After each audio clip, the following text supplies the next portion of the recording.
Being born in 1985, the explosion of Star Wars and pop culture during the 1990s was an exciting time. I had the advantage of showing up to the party late enough that I knew the original trilogy as a singular saga, but early enough to get hooked on Star Wars well before the prequels came out.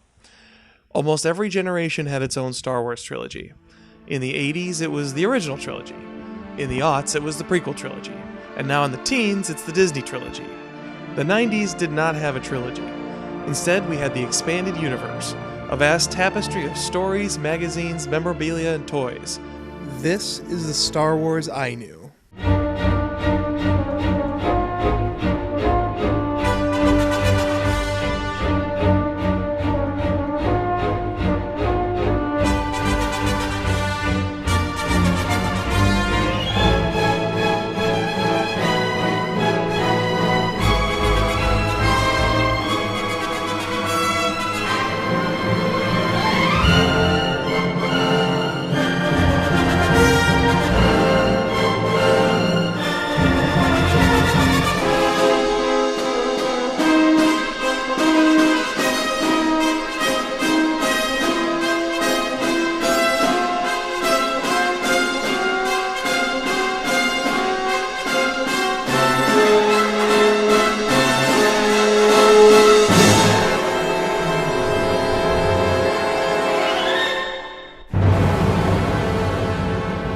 Star Wars Galaxy of Fear was a series of young adult novels that were written by John Whitman and published between 1997 and 1998 by Skylark, Bantam Books' young adult imprint.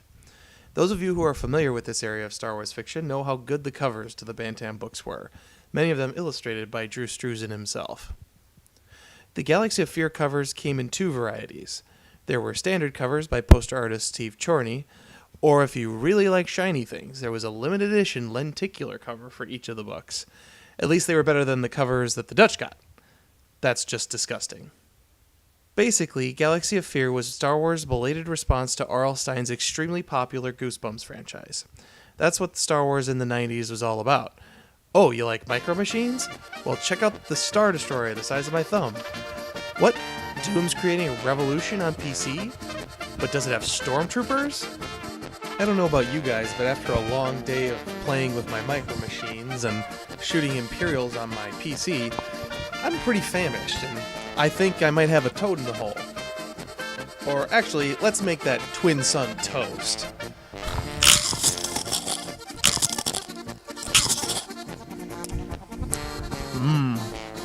You know, maybe I'll just kick back and play some Magic the Gathering.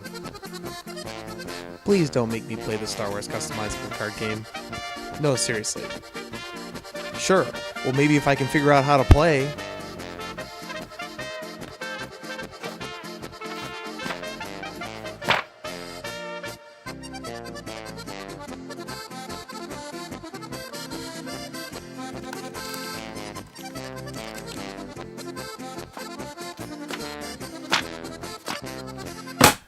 Look, I could go on and on.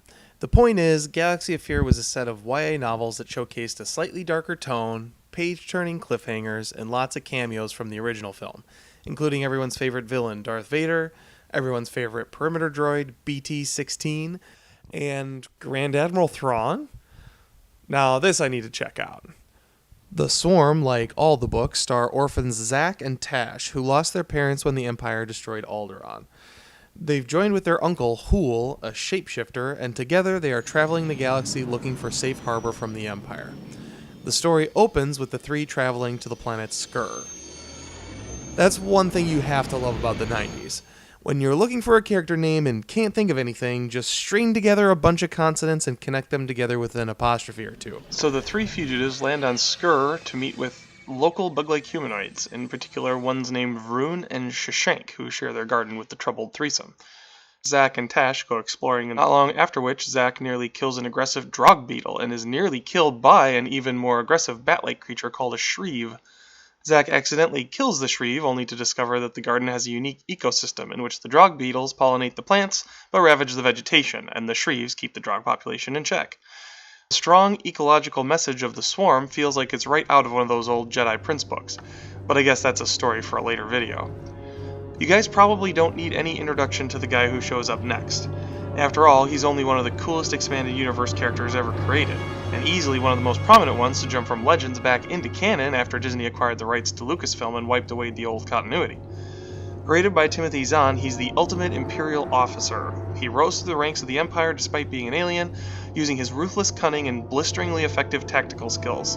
He's truly a force to be reckoned with. And of course, I'm talking about Grand Admiral Thrawn.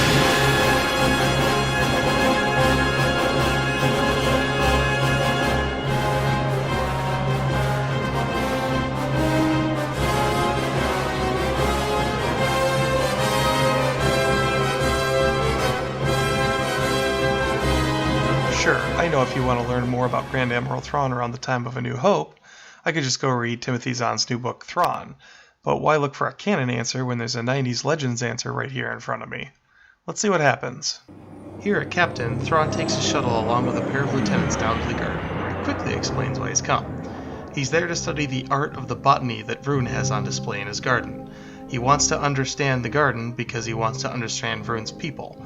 This is an element of the story I actually like quite a bit, and seems to line up with the Thrawn we all know and love. After all, one of his defining characteristics is his love of art and how he uses it to understand his enemies. The only problem is that everything he learns about the Skur's botany is kind of completely forgotten when one of his officers turns up dead, eaten by the drug beetles who are now suddenly multiplying drastically for an unexplained reason. This could be the beginning of a fun detective story for Thrawn to solve, putting to good use some of his more Sherlock Holmesian traits.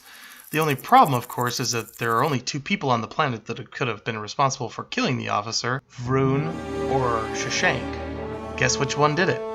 If you guessed wrong, don't feel bad, Thrawn does too, and so by the time the murder is actually solved, the beetle population explodes, delivering on the promise of the novel's title. Thrawn is forced to work with Zack and company to get off the planet without getting eaten alive himself. In the end, Zack, Tash, and Hool make it off the planet safely without tipping off Thrawn and the Imperials as to their origin. Thrawn himself makes it back to the Star Destroyer Vengeance unharmed.